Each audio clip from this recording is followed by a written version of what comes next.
இந்த பதிவு 90ஸ் கிட்ஸ்க்கான பதிவு. அதாவது 90ஸ் கிட்ஸ் இன்னும் திருமணம் ஆகாம இருக்கீங்களா? அவங்களுக்கான பதிவு தான் இந்த பதிவு. இந்த 90ஸ் கிட்ஸ்ங்கிறது அந்த நூற்றாண்டில் கடைசி டெக்கேட்ஸ்ல பிறந்தவங்க.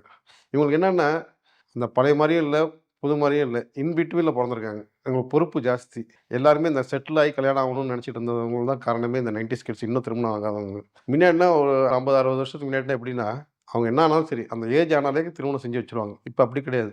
அந்த 90ஸ் கிட்ஸ பொறுத்தவரைக்கும், நீ செட்டில் ஆனா மட்டும் தான் திருமணம்ங்கிறது பெற்றோர் மனசுலயே ரொம்ப ஆழமா பதிஞ்சதுனாலயே, அந்த வயசுல அவங்க திருமணம் நடக்காம போயிட்டு இருக்கு. இதனால தான் அந்த 90ஸ் கிட்ஸ் மோஸ்ட்லி அன்மேரிடா இருக்க காரணமே அதான். இவங்க என்ன சொல்லுவாங்க, "ஆத்துல ஒரு கால், சேத்துல ஒரு கால்ம்பாங்க." இந்த பக்கமும் இல்லாம, அந்த பக்கமும் இல்லாம இருக்கிறதுனால தான். 2கே கிட்ஸ்னா பாருங்க, ஒண்ணும் பிரச்சனையே கிடையாது. ஏர்லியா கல்யாணம் நடந்துட்டு இருக்கு. ஒரு சின்ன எளிய பரிகாரம். இத பண்ணீங்கன்னா, இந்த வருஷத்திலேயே சரி, 2026லயே உங்களுக்கு கைகூடும்.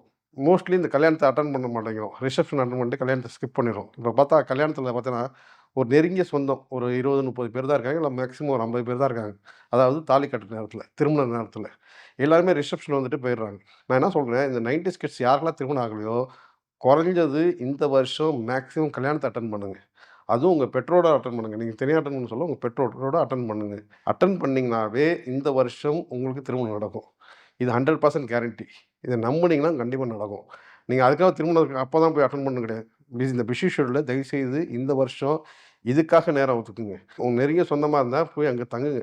நைட்டு அங்க தங்கிட்டு ரிசப்ஷன் அட்டெண்ட் பண்ணிட்டு, அடுத்த நாள் காலைல தாலி கட்டுறதையும் அட்டெண்ட் பண்ணிட்டு வாங்க. இத அட்டெண்ட் பண்ணீங்கனால மட்டுமே நான் சொல்றேன், உங்களுக்கு 100% திருமணம் நடந்துரும். இது 100% கேரண்டி. ஆனா, அதுக்கு முழுக்க நம்பிக்கை வேணும். இன்னொன்னு சொல்றேன், இப்ப திருமணத்தில போறீங்க, அட்டெண்ட் பண்றீங்க. ஆனா, நீங்க வெல் ட்ரெஸ்டா இருக்கணும். இப்போ ஒரு கல்யாணத்துக்கு போனா, "என்னடா நீ மாப்பிள்ளை மாரியே இருக்க."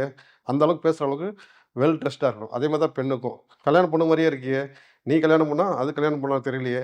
அதேமாரி உற்றார் உறவினர்கள் உங்கள பார்த்து கேட்கிற அளவுக்கு நீங்க வெல் ட்ரெஸ்டு, வெல் மேனர்ஸா இருக்கணும். இது என்னன்னா, அவங்க வாக்கு தான் பலிக்கும். உங்கள பார்த்து இதெல்லாம் நெறைய பேர் சொல்ல சொல்ல கண்டிப்பாக திருமணம் வருங்காலத்தில அதாவது இந்த 2026லயே இல்லன்னா 2027 ஏர்லி சாஃப்ட்லயே கண்டிப்பா நடக்கும். இது நடக்கலைன்னா வந்து தைரியமா என்ன வந்து கேளுங்க. ஆனா குறைஞ்சது நீங்க அட்டெண்ட் பண்ணணும்.